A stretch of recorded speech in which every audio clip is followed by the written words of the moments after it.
car dance. Defers to Booker for the long range. P-H-O-E-N-I-X. Phoenix Suns, and you know we up next. Yeah, we working for that championship ring. We the Valley, it ain't nothing but a thing. P-H-O-E-N-I-X. Phoenix Suns, and you know we up next. Yeah, we working for that championship ring. We the Valley, it ain't nothing but a thing. Welcome, everybody, to the Aussie Suns Fans podcast. I am your host, Gavin, and we have a crew today.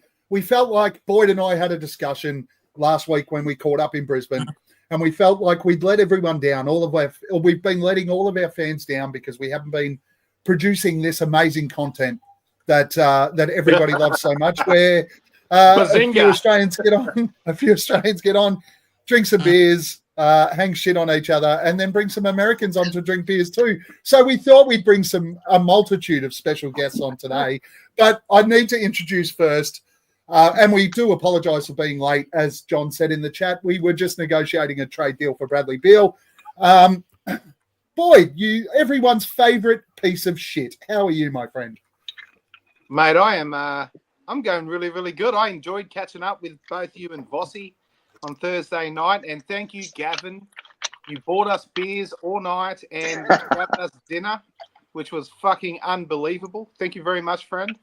And yeah, I'm up, and I'm still on the high from that, mate. So thank you very much. Excited about the Suns and everything that's gone down in the last couple of days, and just frothing at the bit for the next part, mate. The next part, free agency. Let's go. Love it, mate. I just felt bad for you. You were kind of sitting in the corner like a sad little lost lamb who wasn't being fed by its mother. So that's the only reason I bought you dinner.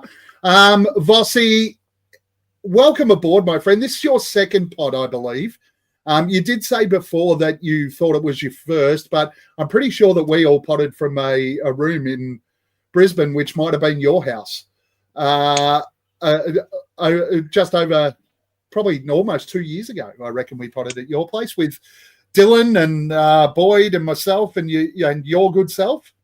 Yeah, I'd have to go back through the archives in that one. But yeah, you guys did come and just show up at my apartment one day, and we had about 8 people in here. And I think we did something. We set it all up, but it was all your laptop, and you're the master of this kind of thing. I was just kind of a passenger. But this is the first time I've actually had to organize things autonomously, and yeah, it's still well beyond my capabilities. So I'm just happy to be here, and I'm not going to contribute anything. I'm just going to sit here and drink beers, like Voida says, and I guess that's what we do. Just so as everyone knows, when we went to Vossi's that day, he's very he had all his riffraff come over, and he's like, keep it down. I have neighbours, guys, in his apartment block. He's like, keep it down. Oh, you can't say, you don't be too loud out there. Can you shut the door a little bit? And he was really, really freaking out, weren't you, Vossi? I haven't been able to get rid of you guys since, so I don't know what I'm doing wrong. Shit. Good times. Yeah, we've had some nights since then, but we've brought in our American friends as well because we've got so much to cover off. We need to get the professionals in because we know that we'll go off the rails. And at least the following 2 gentlemen have actually potted about these topics over the last few weeks. Yes, people, Fanning the Flames have been dropping pods, and they've been speaking about it where we really haven't. So, first of all, Justin from Fanning the Flames, welcome aboard, my friend, and thank you, our regular guest, and we love having you on. Oh, thanks, buddy. I appreciate you guys having me on always, and it's always a pleasure to be on. And I don't think so. Fanning the Flames, we have been dropping more episodes than usual, but we did not do a draft one yet because I got fucking bailed on. But I've been on. I was on Voida's, and is that it? I feel like I've been talking about this, and maybe I've done Voida's twice. But anyway, always fun to be on here, boys, and Vossi. I've experienced them as well, like in my home and in my personal realm. My wife still hasn't gotten over that, and I don't know that she ever will. So I feel your pain. I'll just say that much. That was a fun drive home from Dan Duarte's house, and of course we have so far too. Such a far drive. Such a pleasure. I have me and Nate sitting in the back seat of the still car. calls you guys the loud one and the drunk one, and I still don't know which one is which. And of course, from Suns Jam, the managing editor of Bright Side of the Sun, the man, the myth, the legend, the man that drove Kevin Durant out of Phoenix, finally broke his spirit and made him move on. Mr. John Voida, thanks for coming along, my friend. No, thanks for having me. And if only I could do the same for Bradley Beal. But I will say, you said at the opening that you felt bad because you haven't created any content for your fans. So what you decided to do was have the 3 fans of your content come on the show.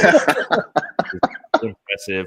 And I got to ask, when Boyd was there, was he bumming beers there too, like he was with Gavin? It seems like everywhere Boyd goes, he's bumming beers. And I think we start like a GoFundMe for Boyd just to get him basic needs, like 87 kids. What do you expect? Thanks, mate. Well, it's I thought you were going to roll with fan, our total 1 fan that we've got. No, you've clearly got 3. It's Vossi, me, and so says Jay. And we're all here now, so I don't even know why we're recording this. Just be a Zoom for us to talk to each other. So it's probably just going to be poor old King Nacho by himself in the comments today because we're all here. Well, at least we know that we're going to be able to share the message. Trade Beal. Hang on, why don't So we've got because King Nacho's here. Why don't we make it a why we should keep Bradley Beal podcast? It'll be short. Jim's on board. We're up to 4 fans. Look out. We are rolling. So since our last podcast, something we haven't even touched on yet, and you guys are probably sick of talking about because you have touched on it. We, of course, have a new coach who you haven't done a fucking new coach pod no, yet? God. You're fucking you're a month behind, bro. Shit, I didn't realize this. It's been a little while. So my question is, we want to touch on this quickly because everyone else has done it quickly and move on. Who's down with OTT? Yeah, you know me. You know me. Boyd, you're happy after all of the press conferences and hearing the man speak? You're happy with the appointment? Yeah, I became more happy with it after I got to sort of look into Jordan Ott. Honestly, he wasn't one that I was looking at in the starting 15 candidates. But as I started delving into him and hearing more about him, I got to know him a bit. But I don't really fuck around with the coaches. I wait until after we've got them on, in the crosshairs, and then I fuck around and sort of look at. But yeah, no, I'm happy with him from all that I can see and what he's done in the league thus far. So, and I think especially with the draft just recently, we've complemented his coaching style somewhat. So, yeah. Vossi? Yeah, look, it seems like they did their due diligence. They started with a pool of about 860 coaching applicants, and they cast a really wide net, and they finally limited. I mean, it doesn't seem like it was a reactionary thing. So I mean, that's all you can really hope for is that they've done their due diligence. Seems like they have. It seemed like the interviews and stuff like that. He seems like, I don't know, is it just me or does he come across as having just like a mild case of Asperger's, just a little bit? Maybe it's just me. I don't know. But we'll see. Justin, I know you've probably spoken about this, but you're happy with the appointment, and does he have Asperger's? I'm not qualified to diagnose that, so I will not speak to that. But I am happy about the appointment, as you say. Jordan Ott, he comes from a successful staff, right? He comes from a successful lineage. My only hesitation with him is he got his start in coaching under Mike Budenholzer. But you know what? He was Book's top choice out of those 5 finalists. Ultimately, we've got a guy that breaks the mold of what we've tried to do in the past, which is something I think the Suns need to do right now. I think that old type of NBA coach doesn't really work anymore. And hopefully this is the type of voice that's going to resonate with the locker room. So, I mean, I've got no reason but to be optimistic about Jordan. Mr. Voida. Yeah, I'll say that any man who yells his own name when getting a blowjob from his wife is definitely intriguing to me. So obviously, time's going to tell. Do I like the hire? Yeah, it's a solid hire. It's a different hire. It's the last 2 coaching cycles have been a retread of the same thing. Guys who actually say their wives' names when they're getting BJs. But now with Jordan Ott, you have somebody who may have Asperger's, but definitely has a direction that is going to be different from what we've experienced the last 2 seasons. And fun fact, I was miserable the last 2 seasons. So I will gladly take anything that's different. Now, like Brian Gregory, who I know we'll talk about a little bit more relative to transactions that's occurred with Kevin Durant and the draft, and how we're starting to get some confidence in his hire. Jordan Ott, we won't know until we see it on the court and see what he can do with the roster that's been provided to him. So I like the hire in a vacuum. I think the collegiate nepotism side of it is something that is just ridiculous. People are like, oh, he went to Michigan State. How dare you? It's like, it's such a weird thing to get mad at. But like, Suns fans get mad at weird things, like blowjobs. A lot of people probably on Suns Twitter don't get them, and probably should. Definitely should. Easy, man. Not probably. Definitely. Well, I mean, they're in their mom's basement, just like getting mad at, Devin Booker. You, it's just mostly? Weird. Yeah, me. What did somebody say today? It's like, oh, don't write more trade Devin Booker articles on Brightside. It's like, we never fucking write that. What the fuck is your problem, people? People suck. People I need are to the find worst. that comment and Oh, yeah. like, yeah, you tell them. No, I mean, no, don't do that. It's like, I don't know. People are just miserable. We just need more BJs in the world. Just saying. Yes, it seems reasonable. I'm happy because we went down the path of I think for the last couple of seasons, I really would have liked to have seen a younger coach that could relate a little bit more with the playing list. So, hey, if it backfires and doesn't work out, great. Not great, sorry. If it backfires, it doesn't work out. But I just feel like I just want a happy ending. John just wants a happy ending. I just want to see effort and spark and not a coach on the sideline who looks like he has no power over the team and a team that just doesn't look like they give a fuck, which has been the most painful thing over the last couple of seasons. Anyway, that's enough talk about. Let's do it. Let's try this one more time. We'll try to get it down now. Who's down with OTT?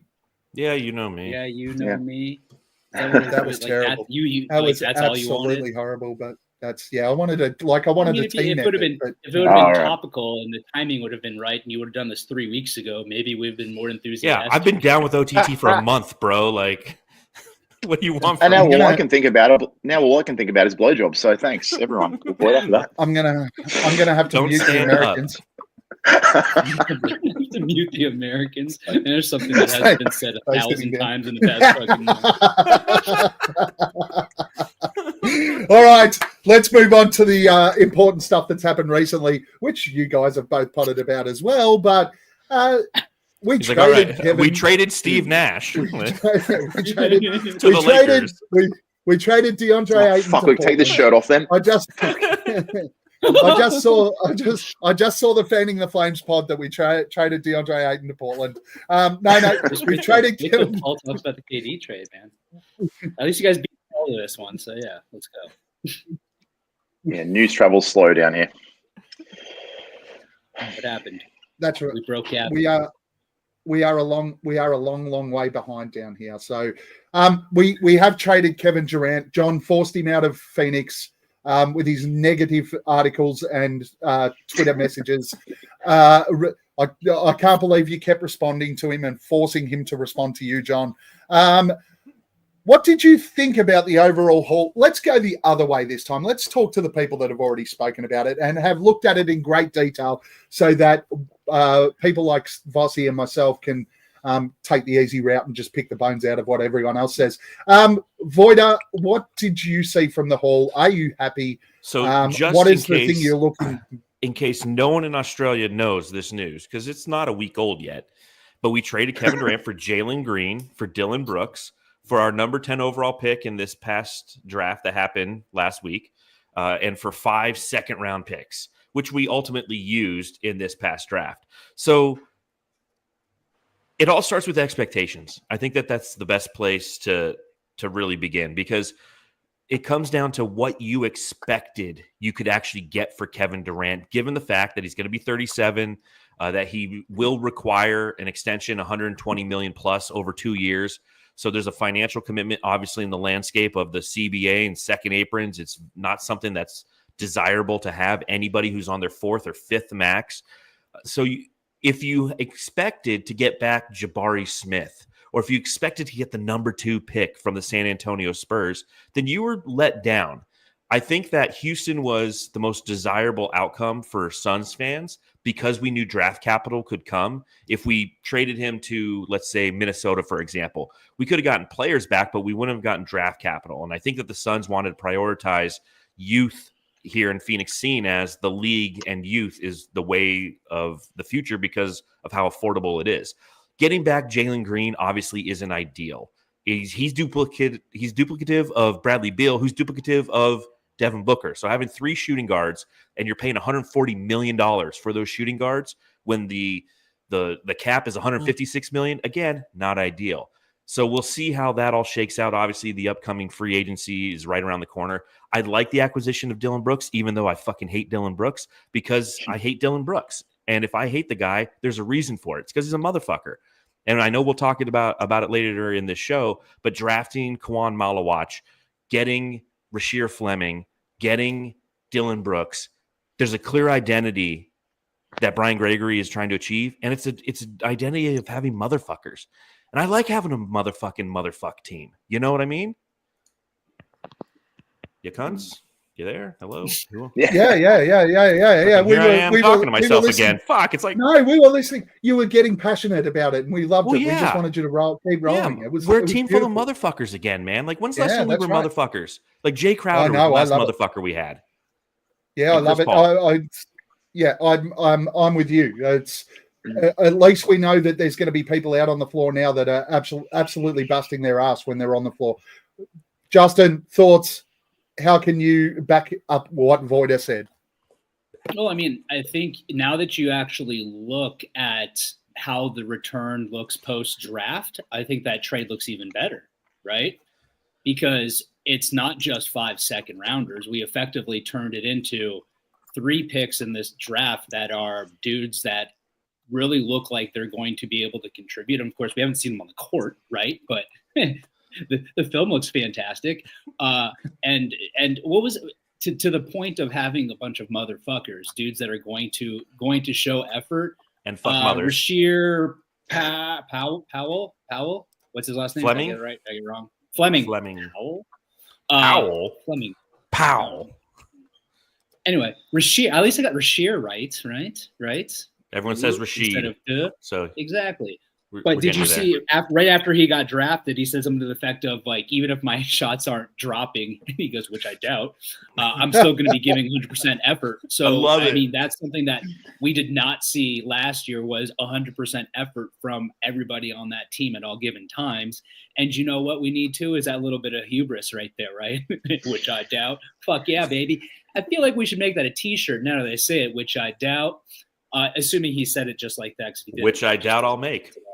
Which I doubt he said. But assuming any of this is true, it really shows to your point, the character that this team looks like it's developing, it's striving for, that Brian Gregory is looking to build here in Phoenix. And in the very least, again, the KD trade, I had somebody text me that day and say the Suns got fleeced, which I thought was fucking insane. They don't know KD. And in fact, I won't even say I think it was fucking insane. It is actually fucking insane. And now, again, looking back after the draft, seeing what all of that turned into, again, without seeing it on the court just yet, but on paper, it looks beautiful. And man, we're so due for some shit to finally work out, aren't we? And Justin, you got to break down the fact that the most high cost player coming back in this trade is of what ethnic background? part Filipino. Thank you, John, for bringing that up. It was a very important piece. Vossi, thoughts?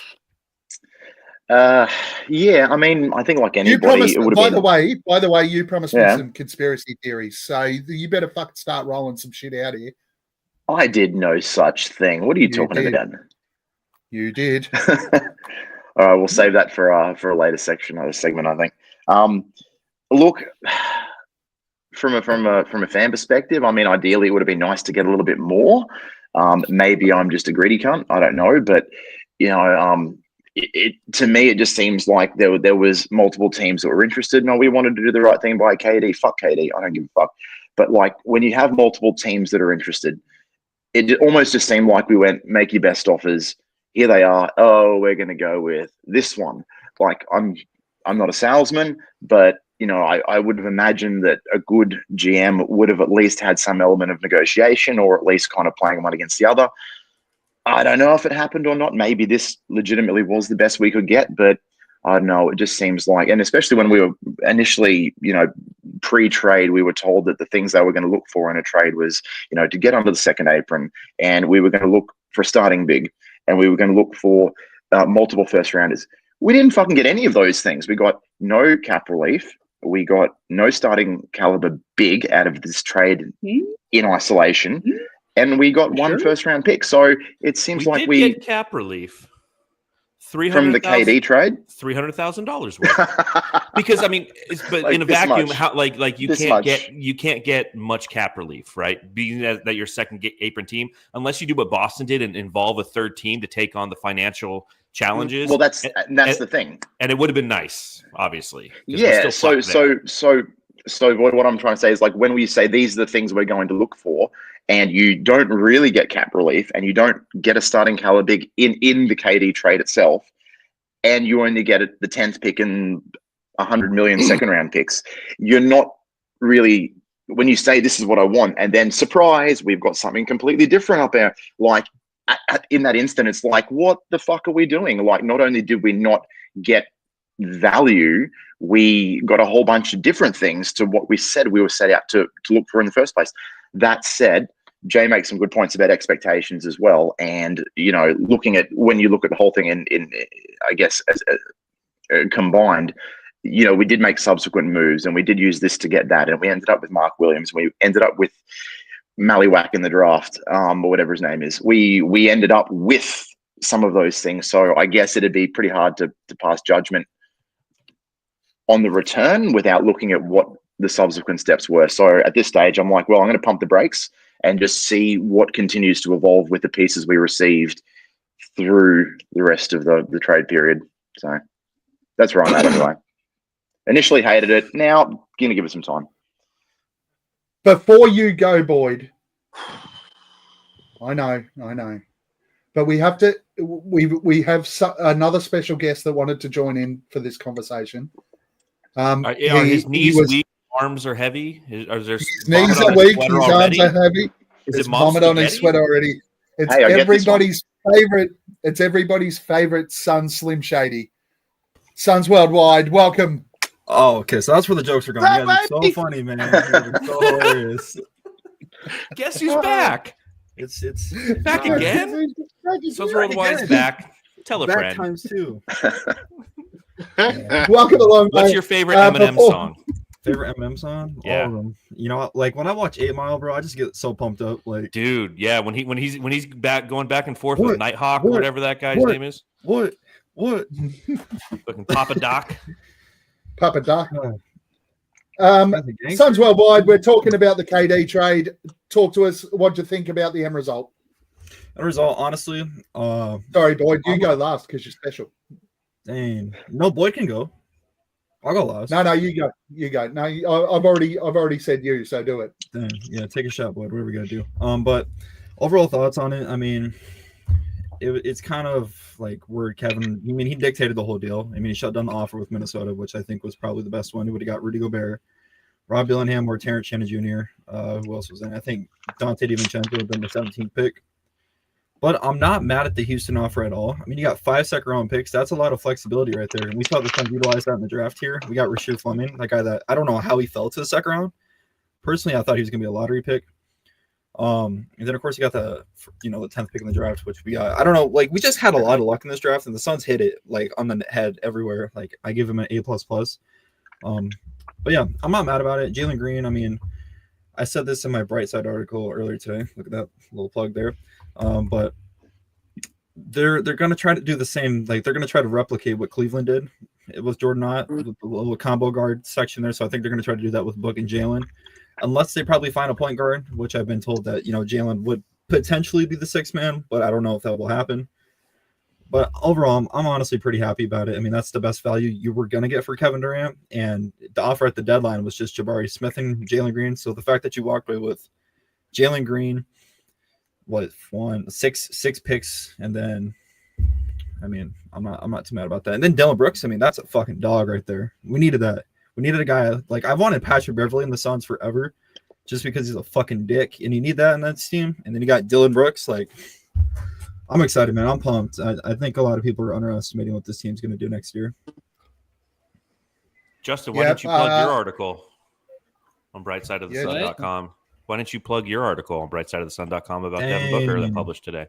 Dang, Justin. I have an article on brightsideofthesun.com about Devin Booker and well how done. we need a new version of him, a better version. Did you talk about trading him? He needs a better version. Did I talk about what? Trading him, because I guess that's what you guys do on there. That's our primary focus is trading Devin Booker. I saw that Somebody comment. What a clown that guy was. I'm going to call him a fuckwit at some point. Fuckwit. You guys talk about it once a week. You talk about it once. It made me mad. So I think I know who. I think I know who Voider's fuck that guy is going to be this week. Yeah. Oh yeah. I got to look up his Twitter handle. Hold on. In the words of So Says Jay, God damn it, Jake. Who the fuck is Shaddy? Yeah, who's Shaddy? Shaddy's back? No. It's Jake. But Jake is the dumbest smart guy I know. It's easy there. Smart. It's God damn it, Jake. What the fuck did I ever do to you? Get it right, okay? Sorry. I just read. Like I totally just Ron Burgundy that. I was like, okay, Aussie instead of calling. And fucks wasn't you? Wasn't Shaddy Cack a Chevy Chase movie? Hold on. Caddyshack. Close. Put that comment back up. I need to see it again.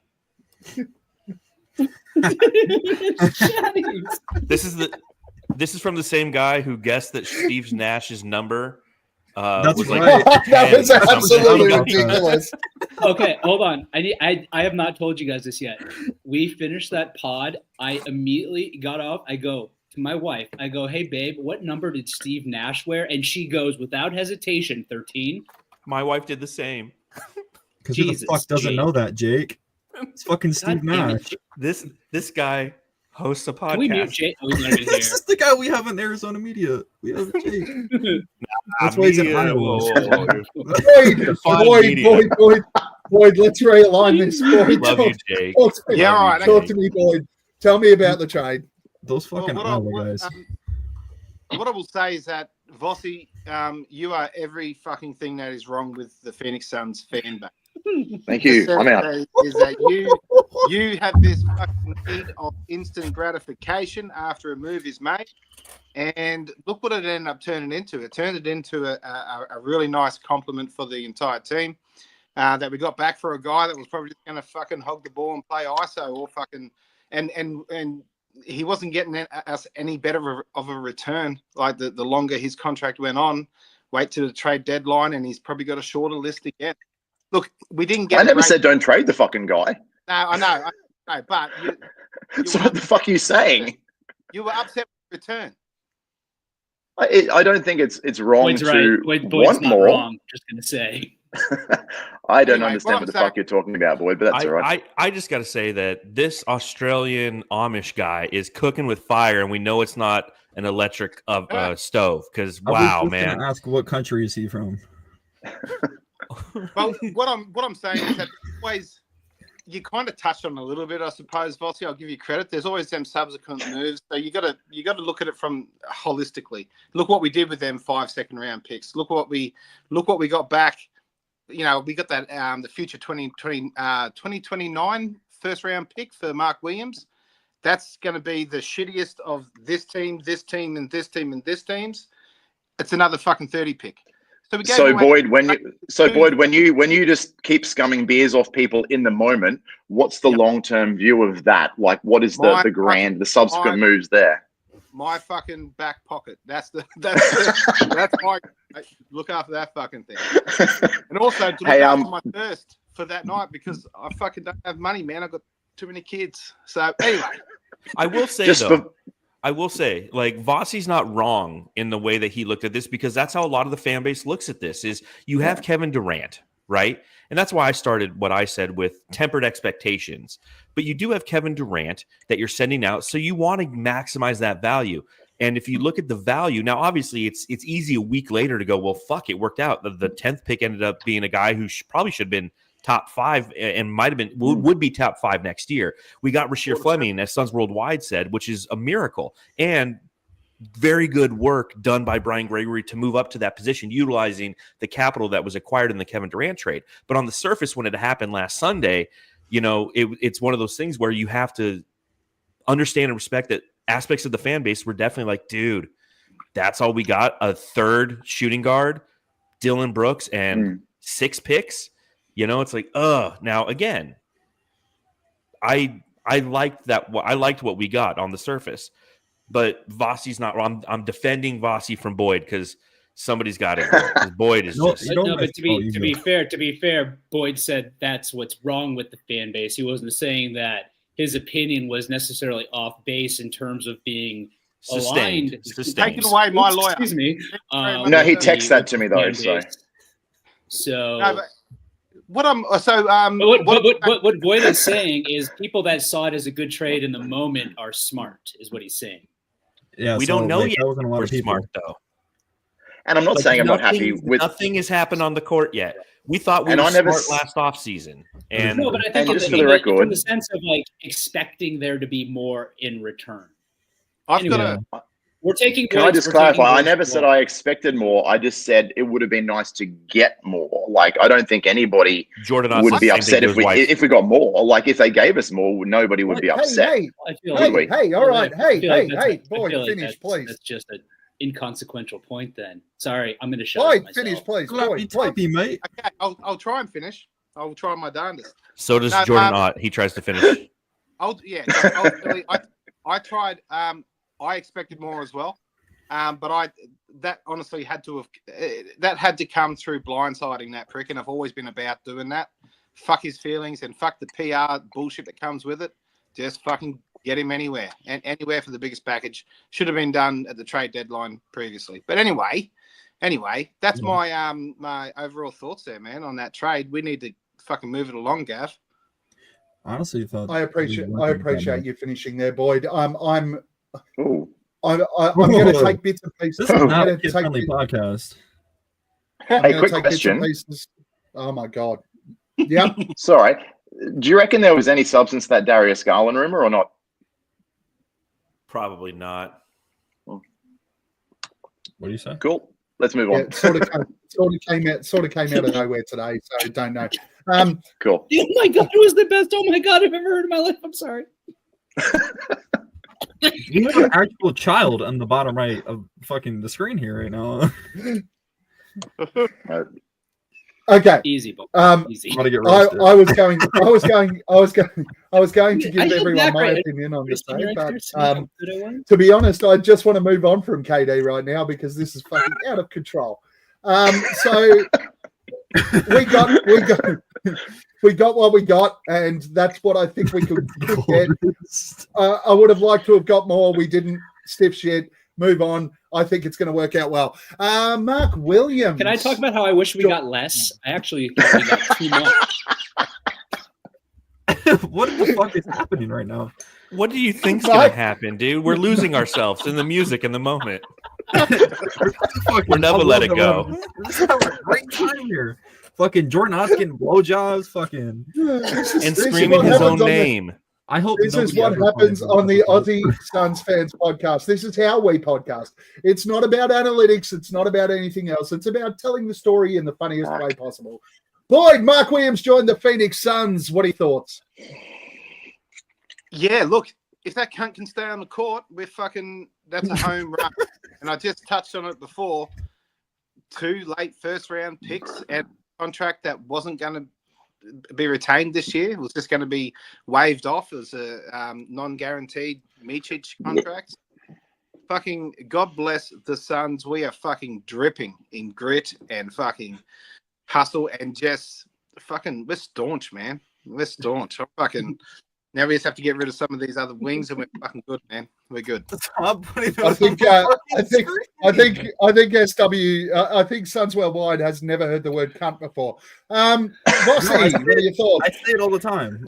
Have you seen one though? What? And you do not use that word. You're not Australian. That's their word. Okay? Just tell him shut up, you cunt. Rossi, are you excited about Mark Williams as an I am. I think acquisition it was a good trade. I'm glad we did it, and he gives us depth. And even if he's not healthy, we got plenty of depth at the center position. So, good move. Glad we did it. Very succinct. What a fucking take. Moving on. Justin, moving on. Justin. Yeah, I mean, I hated it. It was a terrible trade. We should not have traded that pick for no, it's a great trade. I love it. Let's do it. Like Boyd said, if that C word can stay on the court, it'll be fantastic. Like we got a real banger there. It's fantastic. And I think he will, by the way, because he missed a big chunk at the beginning of last season. And then after that, I feel like a lot of the games he missed, there seemed to be kind of like some is he really missing these because he should be missing them? Or is it more of a, he plays for fucking Charlotte still kind of thing. So we'll see. But he's obviously had a plethora of different injuries. Mr. Voida, does Charlotte have any more centers we can trade for? No, you're Nurkic if we want him back. They just drafted Ryan Kalkbrenner, who I was very high on in the draft, so he'll be a Sun in 3 years. I really liked this trade. Now, granted, on the national level, people didn't like this trade. They didn't understand it. And it was a deal that was done before the draft had occurred. The Suns did not think that Kaman Malawach was going to be there, and they wanted to fortify their center depth. And so they made this deal with Charlotte, and then Kaman fell to them. And I like that 2 things happened. I like that they didn't go, well, fuck, we have the Mark Williams deal done, so we're going to go ahead and we're going to take Carter Bryant from U of A. They stuck with their best on the board, knowing that the kid's 18. It's going to take 2 or 3 years for him to truly develop into what he could potentially be, and then some. But they also didn't decide to not execute the deal for Mark Williams. And it's funny how when Mark Williams gets traded to the Lakers, he's like going to be a legend.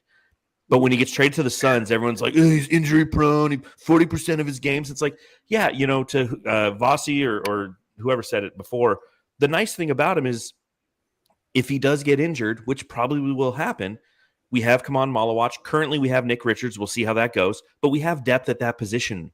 So it is a really astute move, in my opinion, because you draft a guy who went to Duke. You trade for a guy who also went to Duke and has a relationship with the player and could be a mentor for the player. And the guy's a fucking beast, man. He's a double-double. He does exactly what DeAndre Ayton does on the stat sheet, and he does it for a sixth of the price. So I think it's a great acquisition by the Suns. And then, and we'll talk about it momentarily, but then to get the 31st pick as well, it's just, double. None of these are home runs yet until we see what happens on the long enough timeline, but we're definitely hitting doubles, and it's exactly what I wanted the team to do in this draft period. Well, we got the better Richards, I believe. Suns Worldwide, what were your thoughts after all of this played out? Honestly, I think this is a really good move by the Suns. Obviously, like Floyd said, this move was done before the Suns picked at 10, because who the fuck would have thought that he would have been on the board at 10? But I was really disappointed, or I guess confused by the reaction of the fucking trade, because I have the Lakers fucking package pulled up here. The Lakers gave a Dalton Connect, Cam Reddish, a 2030 pick swap, and a 2031 first round pick unprotected. We gave up a fucking 29th pick for a guy that probably won't be shit, and a 2029 first round pick that's probably going to be probably a late first round pick for Mark Williams. And also, I like Mark Williams a lot. I don't know who the fuck would be mad at that. We got the cheapest starting center in the league. he has a chance to get compete for something for fucking once in his career because he's been in Charlotte running away. He has a lot of young upside. Another fucking thing too. Sorry for the not PR trained. Dude, we say cunt. Yeah, but a lot. But it doesn't have to force common mollywalk a kid that doesn't turn 19 until September to be your starting center. You don't have to put that pressure on him. I also mentioned in my Bright Side article, if you were to acquire a guy like Jonathan Isaac, really just kind of teetering off here, you don't have to force for sheer Fleming. A kid that, a second round pick doesn't have to be that main option there at the power forward position. It just takes off that extra pressure and he has a chance to develop. And I think he's going to be great. And I mean, the health thing, it's there, but like, Justin said, maybe it's just I don't want to fucking play here in Charlotte. Like, clearly, I mean, he was really mad that trade got vetoed. And then He was not happy. He also is a troll. Like when the Lakers got eliminated, he tweeted out the smiley face emoji. Right. So between that and Rasheer Fleming, with which I doubt, like we got some personality on this team again. Not just like we're here to ball and same shit the other 25 guys said and fuck you for being critical of me. And if the ball bounces off the rim a certain way and we don't get it, that's not on us. Yeah, So, and the coach is the leader. yep. Fuck you, KD. I love you, Kevin. Some of the shit you do is fucking kind of wild. which I doubt was in fact said. I just fact checked it. Ooh. Well, we have. I think Steer your Suns ship, Worldwide, Gavin. Sorry. Suns Worldwide You were, I know. made the point for us. The value in the Lakers trade was in comparison to what we traded for them. I think that the Suns world lost their shit because the trade was announced just at the same time we drafted a center. So they went, we just drafted a center. Why did we trade for a center? Now we got 17 centers. We all know that Suns Twitter world in particular is very reactionary. They will not look at the bigger picture or see how things unfold. It only is about what happens in the moment. Now, Yes. The fact of the matter is, and this is a quick question for you guys. One word. Which of the two? Because I think we all believe Cunt. that one of the two, one of these two will not be on the Suns list next year. Blowjob is 2 words. No, it's One not. of these Suns won't be on the roster this time next year. Who gets And it's got who a gets U in it traded? as well. All right, shut up. Who gets traded? Nick Who gets Richards. traded? Also, Iguodala? Nick Richards or But that- Oso? One word. But you said one word. Suns Worldwide. No. Oso or Richard or Nick. I Suns Worldwide. want to go. I forgot. I left out something. I want to go back to your last point just for a quick sec. So, Oh, fuck. Suns fans. This is good content. Gavin's upset because there's good content. He's like, man, this is bullshit. I want to show Homer Simpson. You'll set the bar too Go, high, go, boy. go. I wanna get Hurry some up, fucking- Suns Not Worldwide. sustainable over a full Players season. don't want to listen to it. Is this a basketball podcast? Or we're going to say cunt for 45 minutes. Like, what the fuck are we doing? Hurry up. If you're going to do it, hurry up. Okay, so the point is, yeah, Suns fans need to let the offseason unfold. We're not even at free agency yet. That's like next week. You motherfuckers just need to be patient. Yeah, we have 6 fucking shooting guards and 7 centers right now. Fucking sure. That's not going to be the situation by fucking Monday. So you guys just need to fucking smoke some weed, smoke a fucking blunt. I don't know. Fucking go get a blowjob. I don't give a fuck. Do something. Fucking chill out, bro. Okay, the question is, Nick or Oso? Nick or Oso? Who gets Who traded? gets traded? I think it's going to be Oso. Who gets traded? John. Nick. He makes more. Nick. I agree about that. Justin, yes. Vossi. Nick's also Neither. non-guaranteed. Neither? Neither. Like it. Okay. We're Neither gonna have is one word. 7 we are going to have 7 centers on the fucking Please. roster. Boyd. Yeah, Nick, for sure. Yeah, I'm going to go with Nick as well because he does have more value. Quick question for you, Gavin. Maybe you can answer this question. Shoot. We have 3 centers and a hybrid, right? Mark Williams, Kaman Malawach, Nick Richards, Oso Ighodaro. He's your hybrid. Would it not be beneficial to keep all of that? To allow yourself opportunity for large lineups, flexibility when injuries occur, given the fact that your starting center who makes 6.2, 6.3 million a year is injury prone? Would that be an appropriate course of action? That's a good one. That's for you, Gavin. Fucking answer it. Don't bring logic into this, Boyder. I just had to think for a second. Yes, I guess. My only challenge is that none of those guys have the ability to stretch the floor. Although I don't know much about Malawash, so He can shoot from beyond the arc. He just did so in a very limited capacity in college. But I will say he does have a great. The mechanics are there. Yeah, the mechanics are there, and he's a good free throw shooter. Which is like a Ryan Dunn situation in a way. He only shot 16 threes last year in college. He made 4 of them, so that's like 25%. Boom. Did any of you guys though see? And that is actually exactly 25%, not like 25%.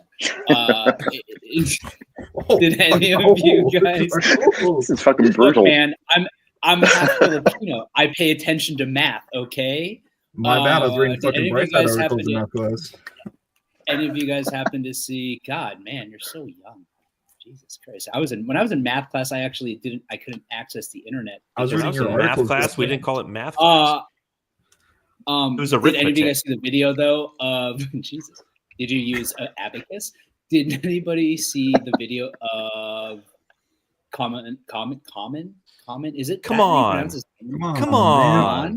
dog. Malawash.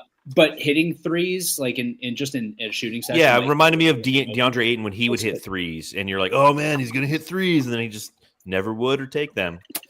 Yeah, but you know what? Come on, Malawash doesn't look like he's a big pussy, so that's a big advantage he has over DA. I mean, DeAndre Ayton does paint his nails now, if that does mean anything. Oh, he's like Caleb It doesn't Williams. mean anything, Good for him. actually, He could play quarterback for the Chicago Bears. Shout out, Caleb Williams. Cunt. All right, there's a shout out. Some kid just yelled at the back.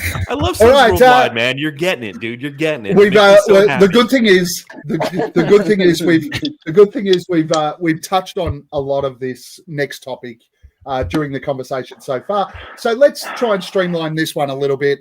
Why? We can't talk. I don't want to shoot the shit. We're sitting around drinking beers, and you're just like, the streamline shit. What is this? A fucking draft out. But 6 people. Let's talk about this one offline. Brilliant idea.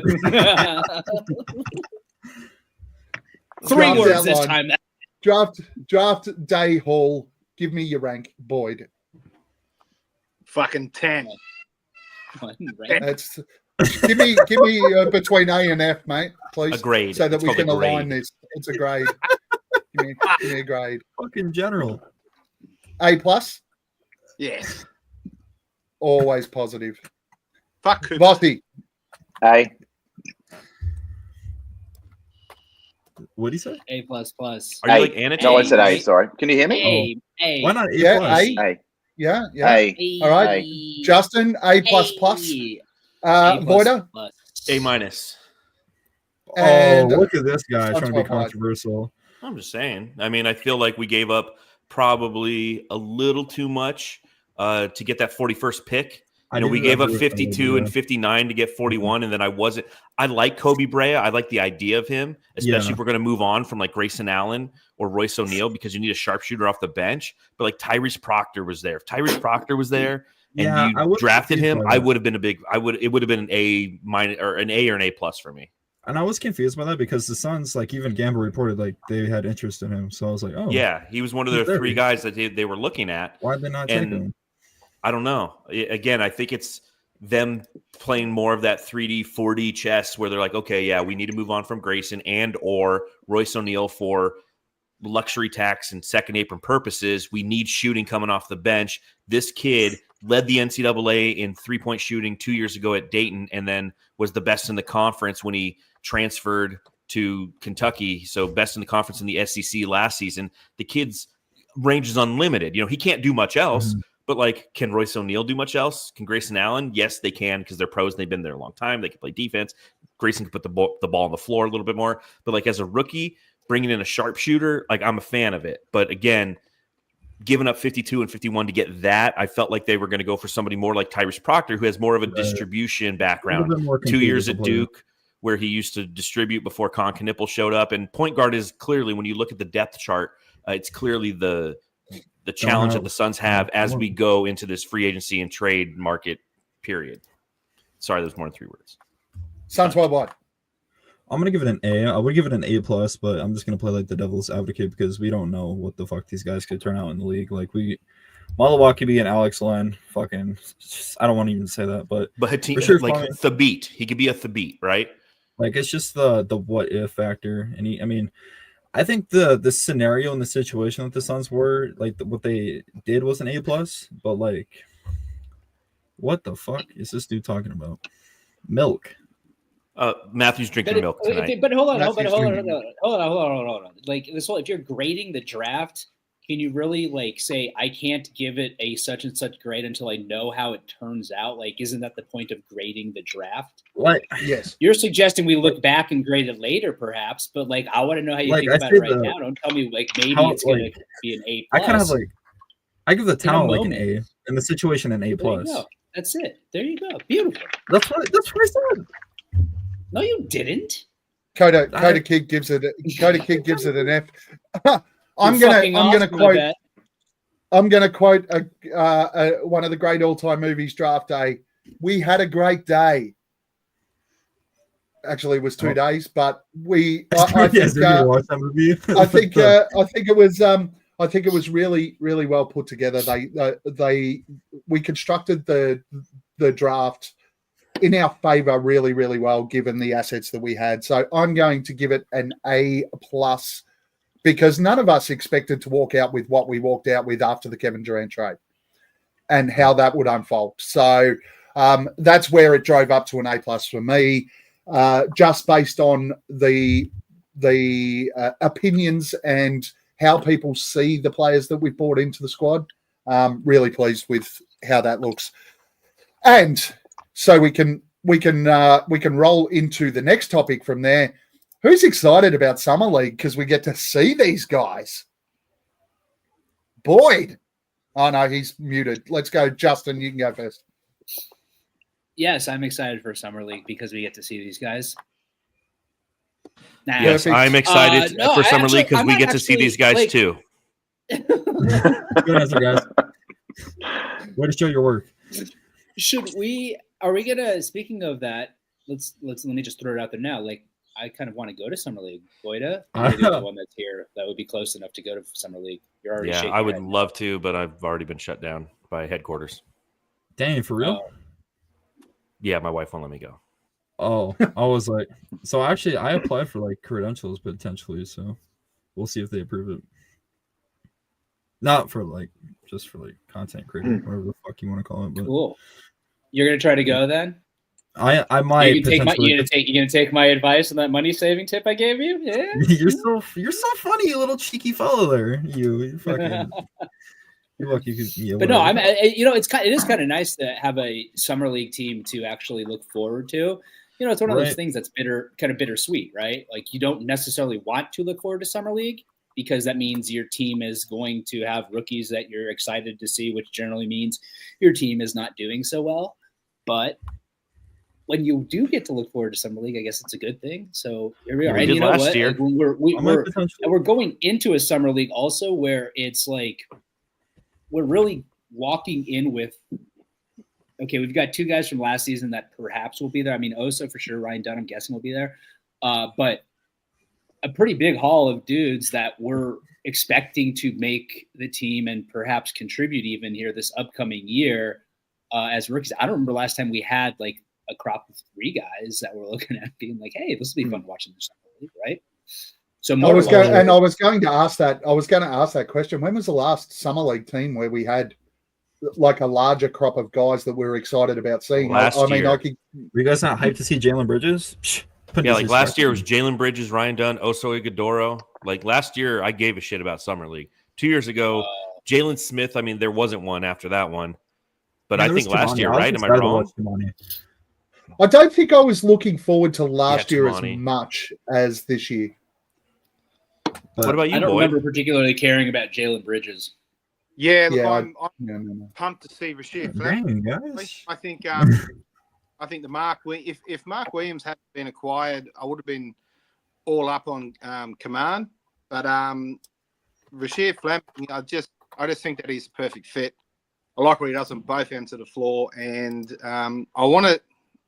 we were having a bit of a chat in the Aussie Suns fans chat about there were some people that were skeptical about him being a starter this season for the Suns at the 4. He shouldn't be. And I just well, look, there's merit to it, but I just think that there's a real road for him to get there, and similar to the way that Ryan Dunn did last season, just by sheer hustle and just that energetic defense. And he's Would you call it Rushier hustle? Good. I'm going. Yeah, I'm all over it. Rashir Hustle Fleming. Yeah, I just think he's. I think he's got like a lot of. I saw him mocked as high as the late lottery as well. We must have been looking at the same one, Suns Worldwide. I looked at ESPN. It was it? But anyway, I believe so. I just think that he's a real shot to being a key part of whatever playoff that we have next season.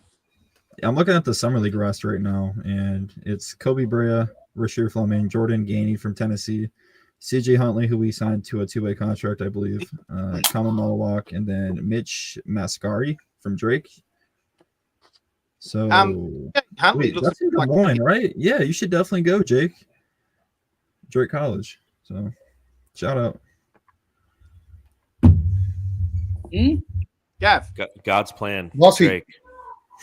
Do we anticipate any of last year's 2-ways coming back to play in our summer league this year? Like Jalen Bridges, Tai Gillespie. Do we think any of those guys are going to play for us in summer league this year? I want to see Colin. Yeah, I don't know if Colin would though, because I think this is his 4th year, if I'm not mistaken. But has he been around that long? Yeah, I do know that Colin Gillespie is somebody who the Suns plan on having part of their rotation this upcoming season. So they're gonna, he's a restricted free agent, and I hate the fact that they leaked that information too, because that could potentially drive up his price on the restricted free agent market. Right. But that being said, they have bird rights, all that fun stuff, and they can match any offer. So he will be a part of the team. I don't know if he'll be in summer league. Jalen Bridges, I guarantee you he'll be there, right? Yeah. Suns Worldwide, he should be there. Yeah, I don't see why he wouldn't. Ty Washington, I don't think would. I don't think he was in the summer league last year, if I'm correct. It was. I know Jaden Shackelford was, and he ended up on the Valley Suns. And he was good. He was damn good with the Valley Suns. Fun to Suns. watch, man. If you guys tune into the G League games, he's absolutely incredible. Yeah, they're fun to go to. So there's a good 5 to 6 bodies there that we have a vested interest in, I guess, one way or another, across the team, the 2-ways, the G League. So yeah, I mean, it'd be fun to see. I'd like to get out there one day actually and just see how the whole summer league thing plays out. Yeah, I've definitely thought about going this year. It's hot. And it also seems like we've got a good balance across the summer league team. We've got a few centers. We've got Fleming. We've got, a couple of wings, guards as well. So it seems like, previously we've had 3 centers or 3 wing, and they've kind of just been a bit buried. But it seems like this has the potential to be a really well-rounded summer league team. So that'd be cool to see as well. Yeah. What would you guys do if you saw me and Justin in Vegas together? I assume that Justin would stay out drinking. Oh, wait, Justin doesn't drink. Oh, you guys could be the perfect summer league buddies. Oh, my God, Justin, we could do this. We can talk about our hair and shit because that's what you like to focus on a lot. So. And you guys still have it. Yeah. I just want to say, if you two hang out at Summer League, Justin, by the end of Summer League, I want you to convince Suns Worldwide to have the same haircut as you. I feel like jet black with the hair back, the man bun. It'll be beautiful. Or do the other way. Go the other way. Or fish. Yeah. Yes. Next podcast. The real Slim Shady, please stand up and put one of those fingers on each hand up. Dude, I could see a very look, man. Me, Paul, Dan, Suns Worldwide. I'm feeling a very much like the Hangover. That's what I was just gonna say, Justin. Yeah. Oh, so who's Galifianakis? I'm pretty sure Paul's the one that gets lost and is stuck on a roof somewhere. Yes. I think we all know who Galifianakis is. It's Gav, right? All right. Boyd, quickly, your thoughts, Summer League. Already gave mine, mate. Okay, well, that's Steer your ship, people. Gav. People. All right. Let's just the questions been asked. I'm getting distracted here. Questions been asked. Any thoughts on Suns free agency? Yeah, Let's do tap shit. into the people who are plugged in. Voida, heard anything? Fuck. Know anything? Fuck. What do you want? Nothing yet. I mean, obviously the Bradley Beal situation looms large. What are they going to do with him? Are they going to have Happy the ability birthday, to man. trade him? Is it something where you can send him to Chicago, like Suns Worldwide wrote in his piece for Brightside that published recently? Can you send him to Washington? Or is it a situation where the Suns have to really contemplate taking the long-term hit of buying him out and then waiving him for $97 million or less? Because you can't go anything over that. He makes $110.8 million. Can't go anything over that, or this upcoming season, 15%, we'd be over what is allowed of the total salary. A lot of cap semantics, but essentially, if you buy him out and stretch him, it would be, $16 million a year for the next 5 years. That's a big hit, for a team that's looking to utilize youth to change the direction and try to compete in a very stacked Western Conference. You're already running out of the gate like you stubbed your toe every season if you do that. So the question becomes, do the Suns have the ability to trade Bradley Beal? That's obviously priority number one. The Athletic wrote a piece today, again, stating that his family likes Phoenix, which I don't know why. It was 116 today, but they're rich and they're probably on vacation. That's why. So if you have to buy out and stretch him, or do they just keep him? And if they keep him from a free agency standpoint, you really don't have a lot of options. This team, as I've projected right now, is almost $18 million over the second apron if you include your rookie contracts. Because Malawach is going to make $6 million. Rasheer Fleming's going to make almost $3 million. So if you add it all up, we're very hampered, and that means trading Royce O'Neal, trading Grayson Allen, releasing Cody Martin, potentially releasing Nick Richards. He's a non-guaranteed contract next year. All that can kind of get you under the cap, but you still need to fill your roster with players up to 15. We currently have, including the rookies, and if you include Brea, we have 12 players under contract. We need to fill 3 more, and I just talked about deleting 3 of them, right? So it's like 6 contracts to get. It's going to be very tough. I'm very, very interested to see what happens to the Suns over these next 2 to 3 days as we march towards free agency, because if we go into free agency over the second apron, it's only veteran minimums. And is the one need, the primary need, as everyone would agree here, is the point guard position, and we don't have a lot of options there. And Tyus Jones potentially could come back, Monte Morris could potentially come back, and then we're just kind of stuck with that triangle over at the shooting guard position where it's like, okay, I guess we're going to start Jalen Green and Devin Booker with Bradley Beal coming off the bench, or Bradley Beal and Devin Booker with Jalen Green coming off the bench. But no matter what, Devin Booker is most likely going to end up playing out of position this upcoming season. So obviously priority number one is Beal. Fuck Bradley Beal because he's got the no trade clause. Love him as a person. Don't blame him for getting his nut and getting that no trade clause. But at the same time, it's really fuck the Suns for these next 2 seasons at very least. Mm-hmm. Anyone else want to make comment on following that up?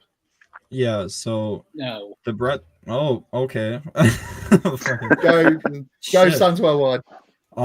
I've heard Bradley Beal is 100% not coming back, no matter if they have to waive him. Obviously, they're going to explore the trade thing. I guess a report just came out today. I don't know what the source was, but The Athletic. Was it the Duncan Robinson, Terry Rozier deal? Did you? Oh no, I didn't see that. But why would Miami want to do that? They've hated Bradley Beal for years now. Like, exactly. It'd be great if they could do that. Yeah, and then do you think there's validity, or it could happen? Honestly, I couldn't tell you. I'm not sure. He'd help them though. Would you really want would. it to happen? What I want it to. What does Brad have, a year left on his contract? 2.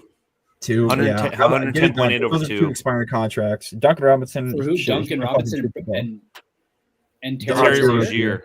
Which I don't know so much about him. I don't really like. I would take that because I don't know their I would just take it contract, just because they're. I mean, you get Brad out of the locker room. You don't have to deal with the whole headache shit. So you take whatever fucking deal you can for Bradley Beal, honestly, and you just kind of go from there. Now the free agency deal, Chris Paul, Russell Westbrook, Chris Paul, going into his 21st, 22nd season in the NBA. He wants to be close to LA. I think that's pretty much fronting. He wants to go to the Lakers without saying it. I feel like he wants to go play with LeBron. Yeah. And a lot of people want Chris Paul back. I know Justin doesn't. I just saw him do the fucking fuck out of here signal, but I don't think Chris Paul's ego would allow him to do that either. I think he's a guy that instead of moving backwards, he moves forward.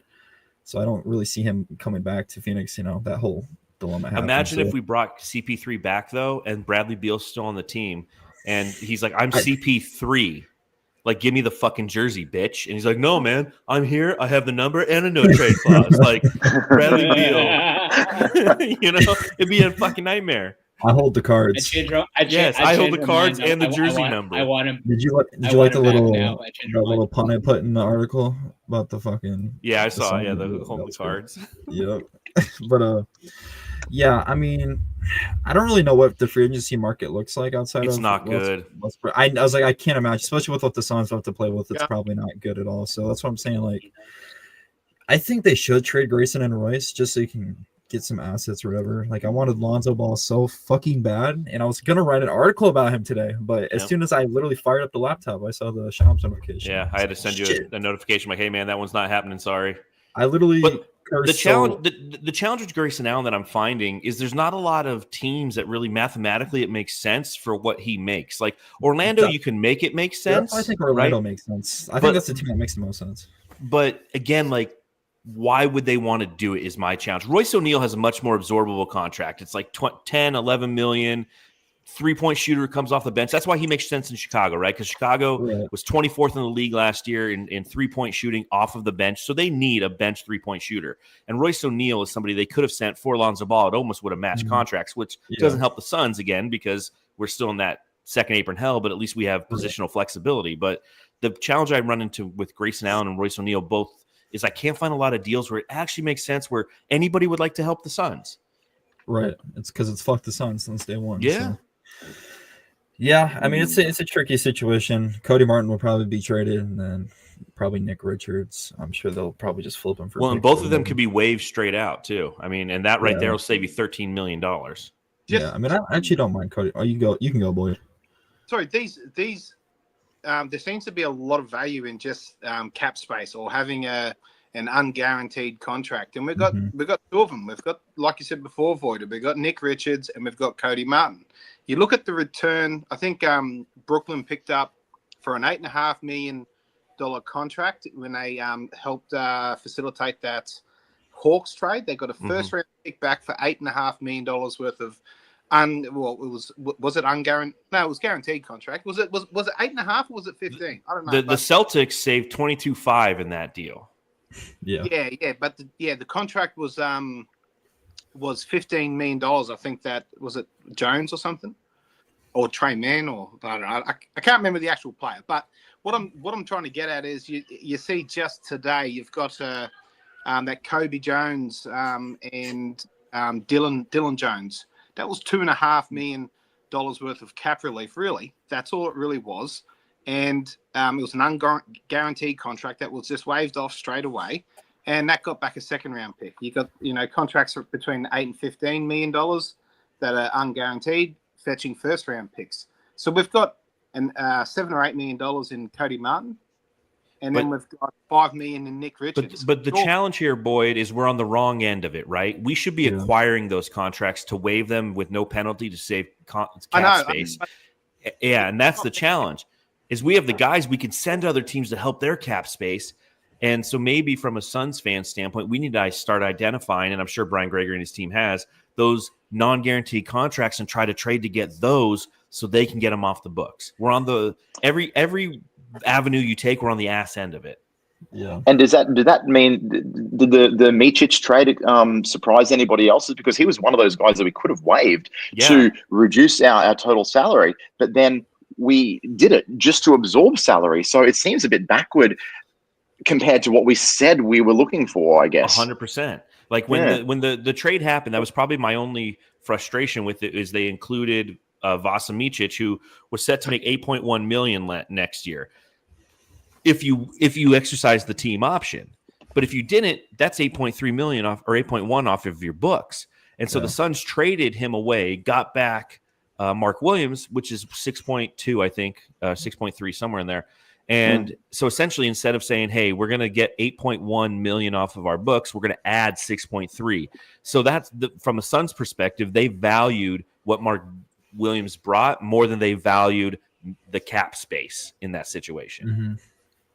Would anybody disagree with that? Maybe I don't disagree with it. I don't. I think it's the right move. No. Yeah.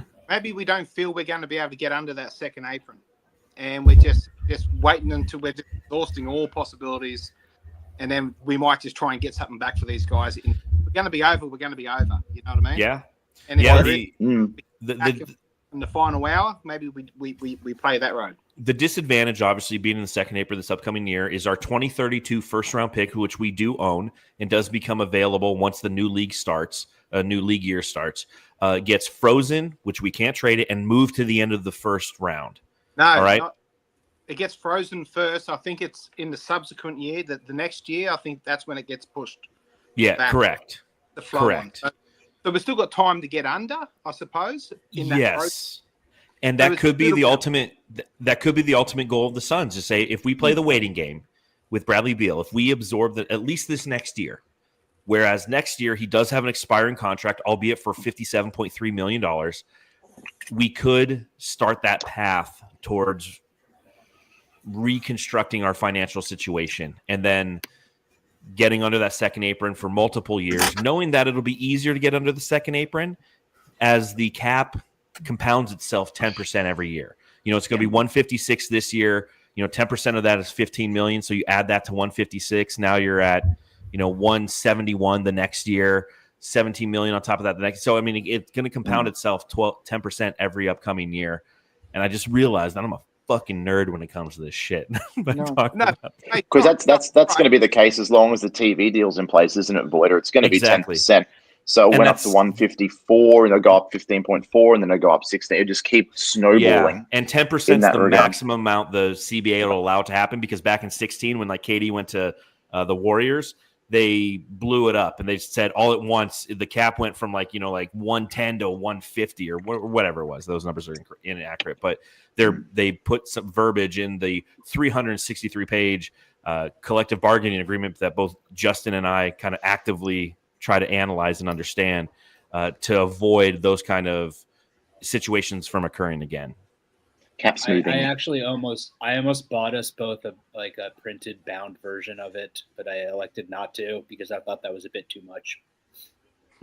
He's not listening. That hurts a little bit. Really I hear you, Justin. I hear you. I'm going to keep filling space until somebody else says something. No more. No more gift for Voider. No more gift for Voider. I'll take it. That's it. He's been cut off. Justin, buy two for yourself, and just keep one as a memory. As a memory. One will be my working version, and the other will be my clean version. That's how I like to operate. I think that's probably the best way forward for you. That way, you'll always have a reminder of the hurt that Voider delivered to you on this podcast. What the hell are you talking about? It's too late, mate. You can't come in now. Our AC just shut off. Sorry. You've broken poor Justin. How does his AC went off? But it's like not just the AC, not like you're just the AC. Yeah. There you are. I see you. And you can see the anger from the heat just emanating from the top of his skull right now.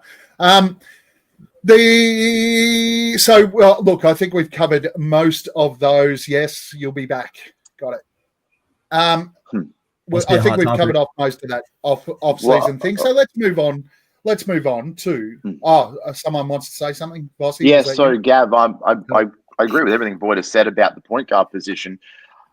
We didn't really talk about the four or the big wing. I feel like we kind of need something in that space. What's everyone's thoughts on what we're going to do with the front court? Because, center position's loaded. We've got a bunch of wings. Some of them can play up to like a big wing or like a small ball four, but it doesn't look like we really have anybody of a starting caliber or a proven starting caliber to play the four. So is anybody else concerned about that? Or is that something you think we're going to target in free agency or a trade? Is that anything you even care about? We're going to play Ryan Dunn at the four. Like, what are you guys thinking about that? Justin, I can see Ryan Dunn. I can see them playing Ryan Dunn at the four. And Fleming is also somebody that can play in at the four, right? And Boyd, was it you that mentioned earlier the possibility of him starting here this season? Yeah. It was being floated in the chat, right? In the Aussie chat. I've heard that discussed as well. And I don't know if I might be misspeaking here, but I almost want to hear. I heard it in the context of like the team having, I won't necessarily say plans for it, but it being very much an option for it.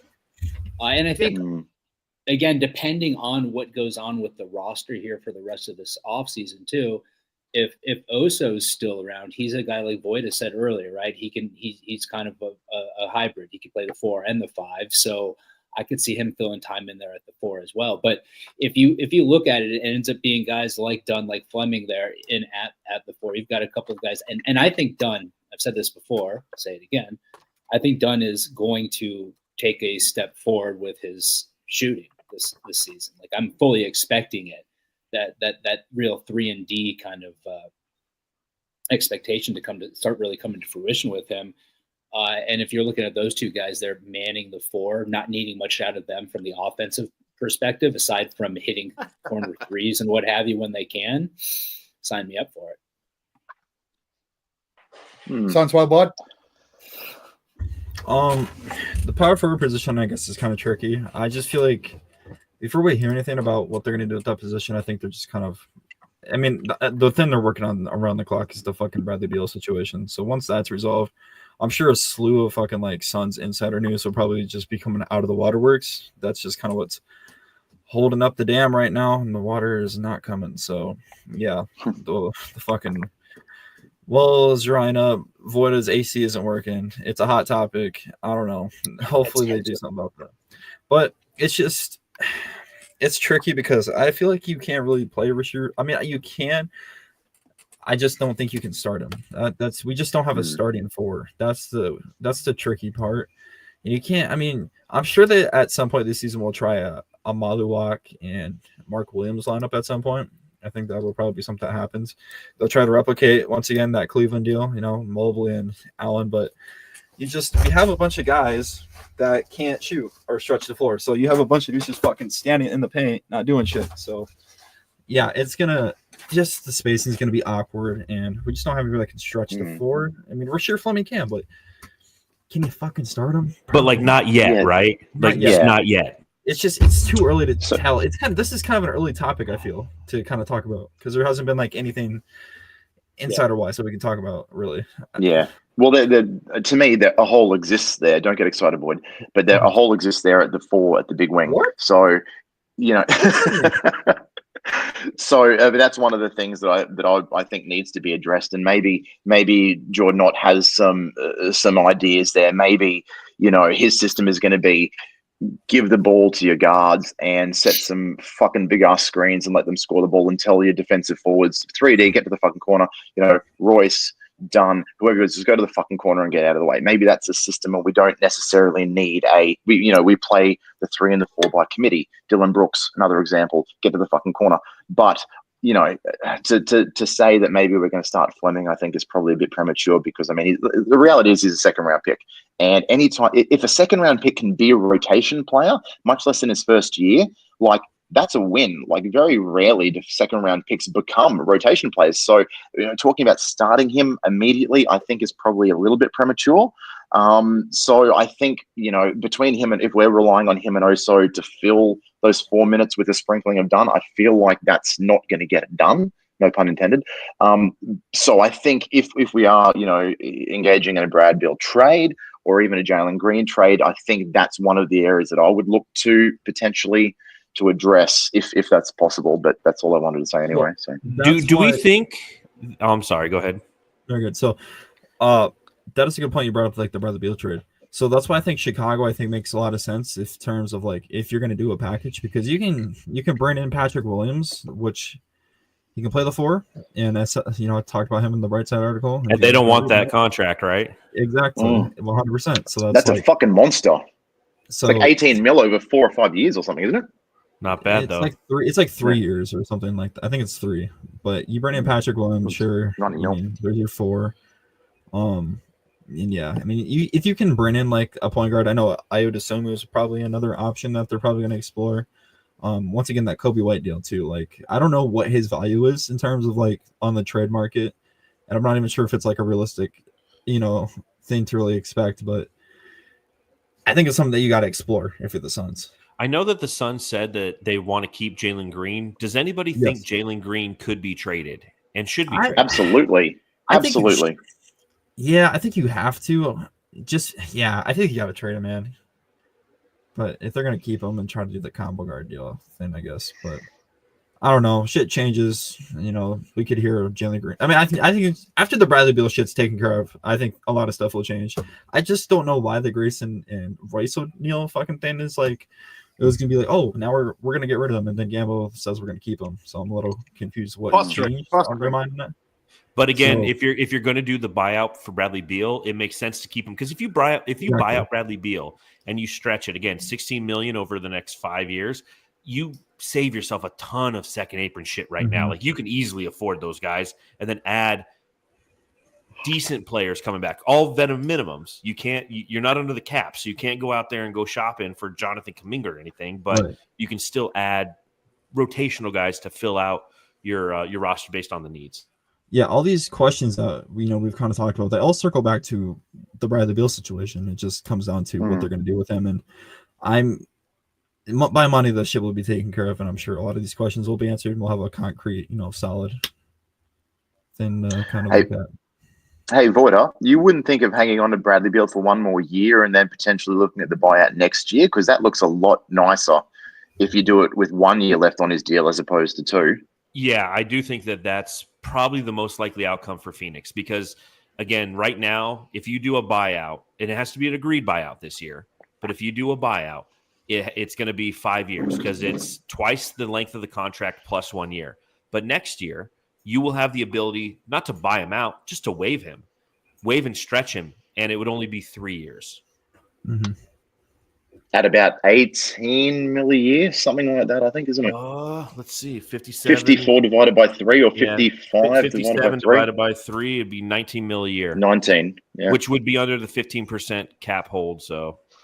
And some teams might be a little bit more interested in trading for Bradley Beal too, since he would be an expiring contract. Exactly. So that's another thing to think about. Now, so like this could be a transition year. And again, if we go into this next season, people are going to be frustrated with Bradley Beal. But if we can look at it at the bigger scope of that landscape, it's acceptable as the Suns. We're not winning championship next year, gents.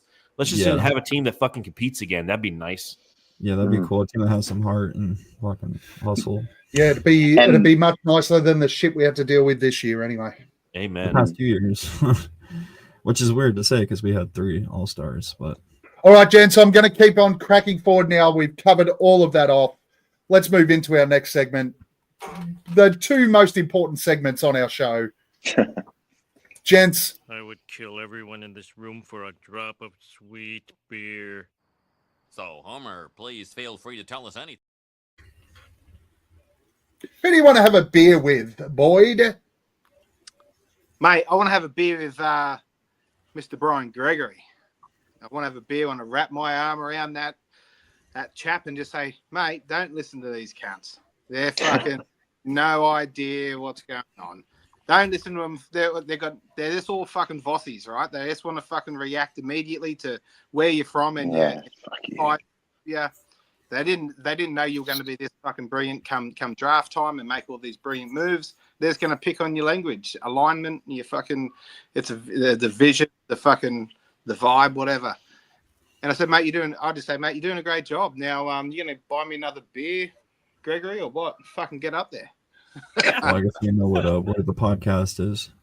Yeah. What beer would you? What you forgot? You forgot what type of beer would you have with Mr. Gregory? Well, I probably wouldn't. I'd be bumming a beer, so I'm not going to be in a position to sort of stipulate. But if he happens to ask me what probably I'm drinking, something he's aligned with, right? Yeah, that's right. Yeah. Whatever's on special in I guess. But I'll go with Northern. I think a Great Northern. Vossi, who do you want to have a beer with? First of all, fuck you, Boyd. You can't.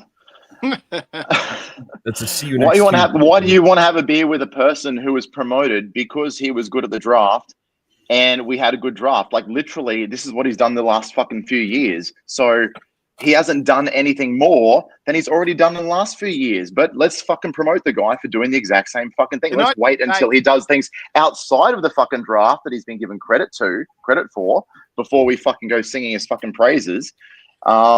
Second of all, who am I going to have a beer with? I'll have a beer with the birthday boy, Hamo. I haven't seen him, fucking spoken to him for ages. I haven't sent him a text, but it is Hamo's birthday, one of the original founding members of this thing. And I wouldn't probably be here if it wasn't for all of you guys as a collective. So thank you for having me, and happy birthday to Hamo if he's watching. Wait, so he shares a birthday with Bradley Beal? I thought he meant Bradley Beal too. Was not aware of that. You gotta remember. You have to remember, you guys are like 24 hours behind us too. So it's not. They've actually got different birthdays. It's close enough for me. Justin? Who do you want to have a beer with, and what type of beer or drink would you have with them? Who do you want to smoke a bowl with? Jalen Green and Void. I'll tell you why. What? He's Filipino. Oh, well done. Filipino. He's an additional Filipino in Phoenix, and I don't know much Justin Filipino, but I know Chubayo Poji. I don't even know what that means. What happened to Josh Okogie? Don't say it to your mom. My mom's dead, so I won't. Oh, Don't. Jesus, this has gone dark. Who do you want to have a beer with? What type of beer? Justin's mom. Shotguns on her beer. No, just kidding. No, I would like to have a teeth-cracking cold beer. I like to take it and slide it slowly across the table to Dylan Brooks. I like to drink with him, punch him in the face once, and go, "Hey, it's not you, it's me. I just had to get that out of my system. Welcome to Phoenix."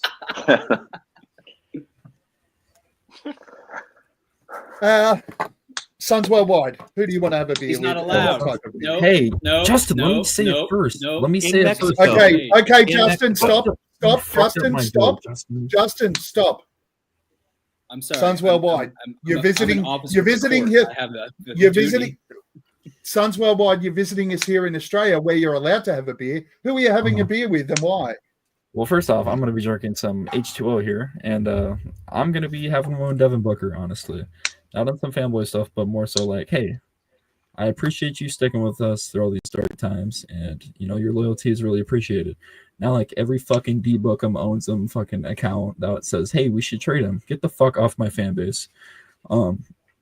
Yeah, just shout out to Devin Booker, seriously, and I just appreciate him sticking with us because, grass isn't always greener on the other side. We saw what's happening with Dame in Milwaukee. I mean, he was kind of forced out in a way, but yeah, shout out Book, man. Pretty green in okay. That's sweet. Counts. That is sweet. Hey, just a quick one. Suns World. Sorry, Gab. Suns World, how old are you, just out of curiosity? Oh, no, the fuck your bitch. Oh, sorry.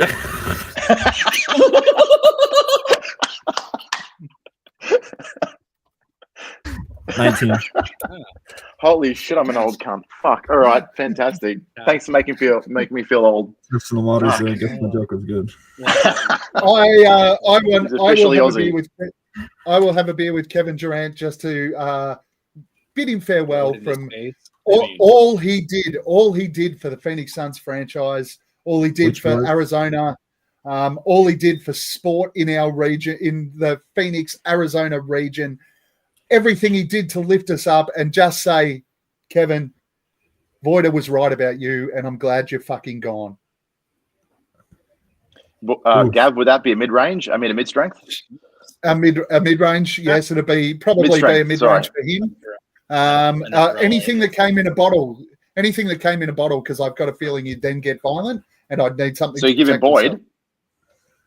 Oh, I could use Boyd as a shield, but it's yeah. Huh. Okay. Gentlemen.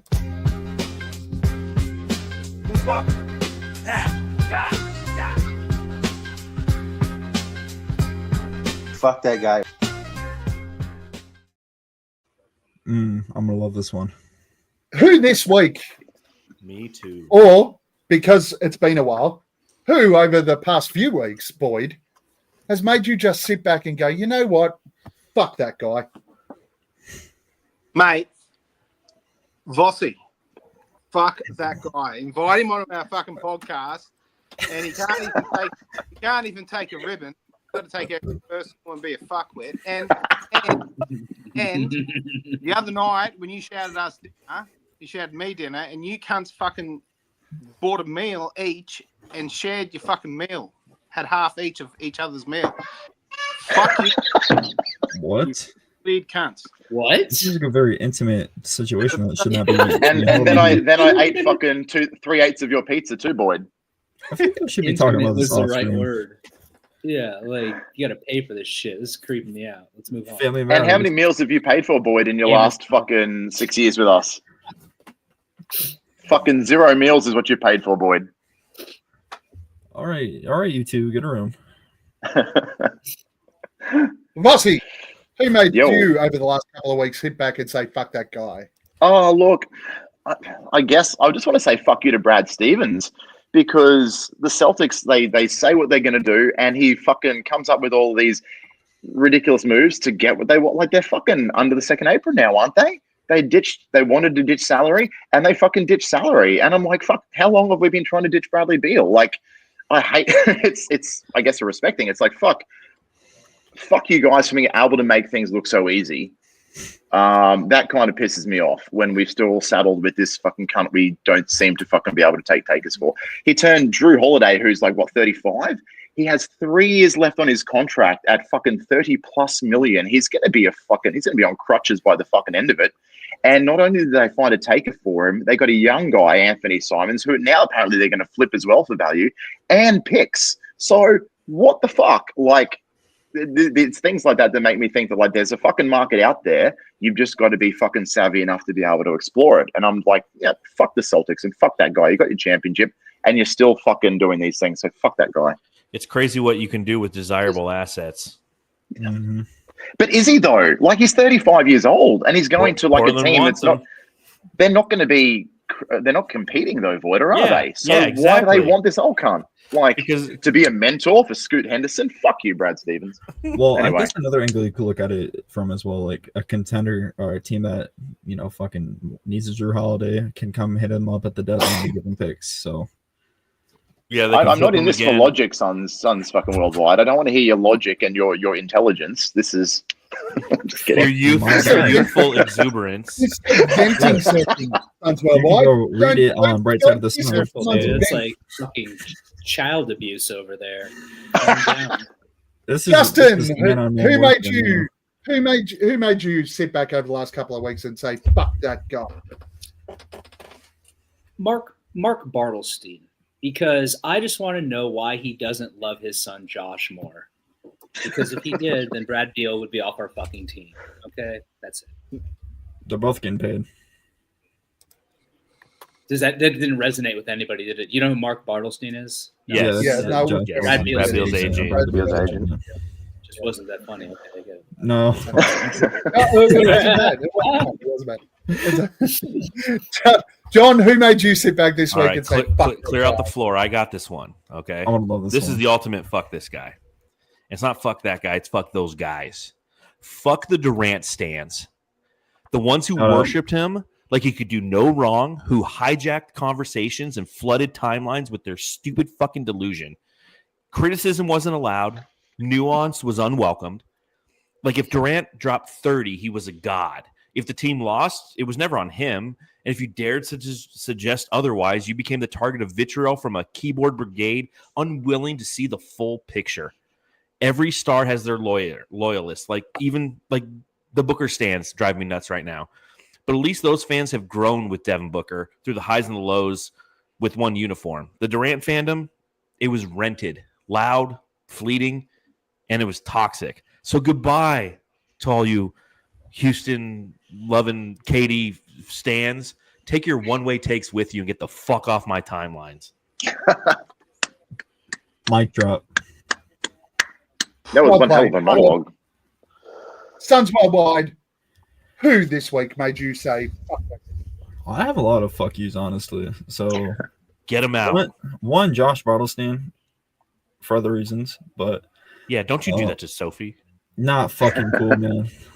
Fucking you silly scumbag. Hold on. Can Don't get me fucking started on that shit, dude, because that lawyer, that's borderline like unethical shit, putting that kind of stuff in a complaint. I'll just say that. Fuck that lawyer.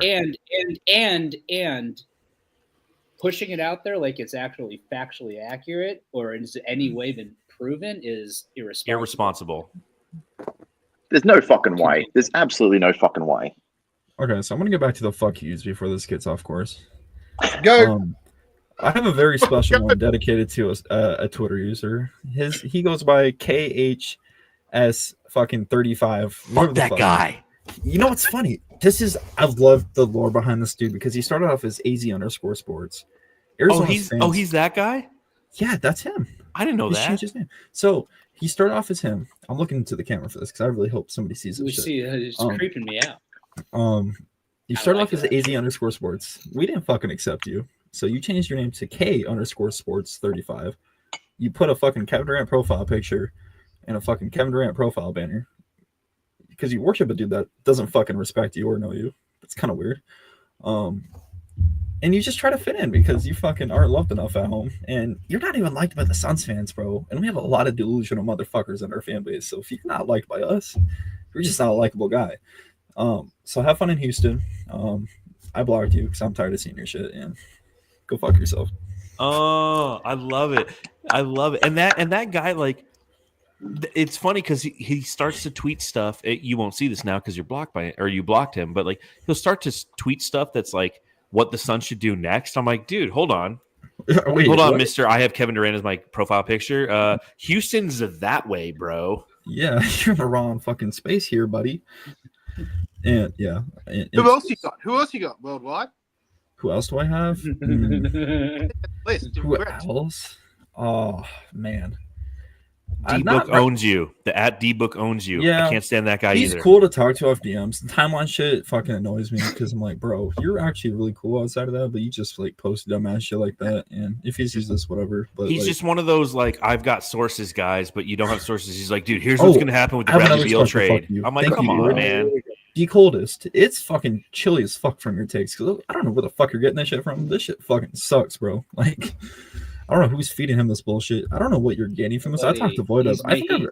I'm pretty sure I talked to Voida about this in DMs. Like, what the fuck are you gaining from this? Like, you're not trying to be in media like any of us here or whatever. You're not a fucking. You don't even have your fucking profile picture on there. It's just Joe Burrow and Devin Booker fucking chilling. Fucking really? Yeah, I don't get what you're gaining. Twitter's what's a weird space. Like, you're just trying to get validation from dudes on the internet. Dude, Banksy. I like Eddie though. I know. Dude. Who the fuck is that guy? He's like. No, I legit. I like. Who is he? So I guess he was. He's been on FanDuel and stuff. He did like a couple of shows, and then like him and Kevin met up in like the podcast business or some shit. Actually, I think he met him through talking shit on Twitter to Kevin Durant. And then they that's how I met Kevin Durant. That's This kind of seems like that's how everybody meets Kevin Durant. So he's like John Voida. Except they became friends instead of like John what's Voida. what's his reason? Why does he exist? Why does he exist? Well, I mean, why was he just referenced to you? What do you mean, like reference to me? Like, why did Boyd say Banksy? Yeah. Why is he relevant? No, that was so random. Actually, I caught me off guard. So he's not the relevant part. Well, I mean, like, I don't know. Kevin Durant stands fucking. They love him because he's like the leader of them. Yeah, he's pro Durant. Yeah. Oh, so he's the head Kevin Durant stan. Pretty much. Yeah. Yeah, and he has a personal relationship with Kevin Durant, so therefore. And they live through Banksy pretty much. Yeah. They live through his he's like their St. Peter. Like Kevin Durant is Jesus, and then like St. Peter is the one. He's like, upon this rock you shall build my church. And so like Banksy is probably watching this and being like, what the fuck is this guy talking about? But like that's a good reference, right? It's a really good analogy. Yeah. I actually fully understand who he is now and in your why spirit. He's relevant. And actually, it actually makes a lot of sense to me now. I'll just say that. But he was like in legit like media and shit though too. Like he did like the Run It Back show with Chandler Parsons or whatever. Yeah, that's right. And then I think he did some stuff with ESPN too before that. I wish I knew what Boyd was saying right I know Boyd's talking, and we're all here- talking over him because he has the worst connection because he borrowed it from somebody. He didn't pay for it himself. Boyd, say what you said again because you were cracking your Amish ass up. It's like Wayne's World. I was just saying, Hey. Gav, you look defeated. You've tried to run this show and we're pushing 2 hours and you're like, I cannot fucking bring these cunts in. Boyd, this is And that's what's up. this is the best show that you've had in a month.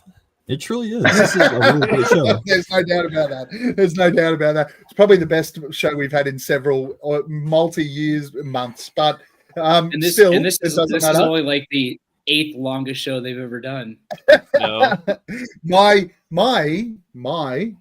guy that made me sit back and go fuck that guy was Kevin Durant. Forgot about Kevin Wayne Durant coming out. Who the fuck are you to come out in your interview after you got traded and go, well, Suns fans got what they want? Well, you fucking throws your toys out of the cot a little bit more, you big bitch. Fucking hell, you're a sook. I've never heard anyone whine like you fucking whine about shit. Jesus Christ, you're a fucking multi-millionaire, highly talented basketball player, and you fucking nitpick and argue with people on fucking Twitter, and then you whinge about getting fucking traded when you wanted to get traded because Suns fans wanted me to. And his perception of Suns fans is Twitter, which is wrong. You know what I mean? Like, if you're at a basketball game, at a Suns game, there's 15,000 people, 17,000 people there. There's probably 10% of those people are actually on Twitter. Yeah. You know what I mean? Like, less. But that's his whole, like, that's how narrow-minded he is to think that he's like, well, the whole fan base wanted me gone. It's like, no, man, there's little kids who are hearts broken because they're 5 years old and ever since they were 3 and their first memories are you and their parents bought him a KD jersey and you went to games, you saw him and he was amazing. You know, like, that's just narrow-minded thinking. So, bye, Felicia, and take your stands with you. And that's the biggest point, right? It's a small minority that fucking mouth off and do whatever, but it's an extension of that, Voider. You guys would write articles that wasn't overly negative; it just pointed out actual facts, and Kevin would get fucking upset by this shit. Well, and you'd preface him with like how great he is, but you're like, "Hey, man, this dude's fucking amazing. Like, could work on this. There's an opportunity here." And he'd be like, "How dare you?" I'm like, Jesus Christ, dude. Yeah. Like I told him, I'm like, you only come after me whenever I say anything negative. He's like, well, that negative outweighs the positive. And I go, love is stronger than hate, Kevin. Fact. I said that. And Boyd, I promise you, you will never hear that statement from me again. Even though he's great and one of the greatest of all time, Kevin Durant, blah, blah. It's just he deserves it both barrels now. He was like a petulant child in that interview. Like, have some fucking class, man. Anyway, gentlemen, it's been an absolute pleasure. Last comments, where can we find you? Suns Worldwide. Well, you can find me everywhere but OnlyFans. So Twitter and Suns Worldwide _. I'm writing on Bright Side of the Sun now, so you guys will get to see my thoughts in writing form. In a professional manner, edited by Josh, or not fucking John, but Josh. I was thinking Josh Bartlestein. My bad. Josh Bartlestein's editing our articles now. But yeah, I'm on Instagram, YouTube, all that. You can just, you got it. It's been a long podcast. We've been here for a minute, and all right, who's next? John. Yeah, you guys know where to find me. If you don't, it doesn't matter. Who cares what I say? And no one's watching anyway. Justin. I am exhausted. Everybody, yeah, same thing. If you don't know where to find me yet, it doesn't fucking matter because I've been around for a very long time.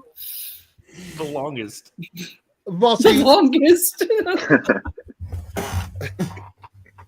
Me, I'm not really on socials because I don't really want to talk to anybody. So you lucky bastard. How lucky of you. And nobody wants to talk to me. That's the flip side. So, Boyd. Well, I was just kind of get sad. At Aussie Suns Fans, Instagrams, at fucking fucko on a mystery platform.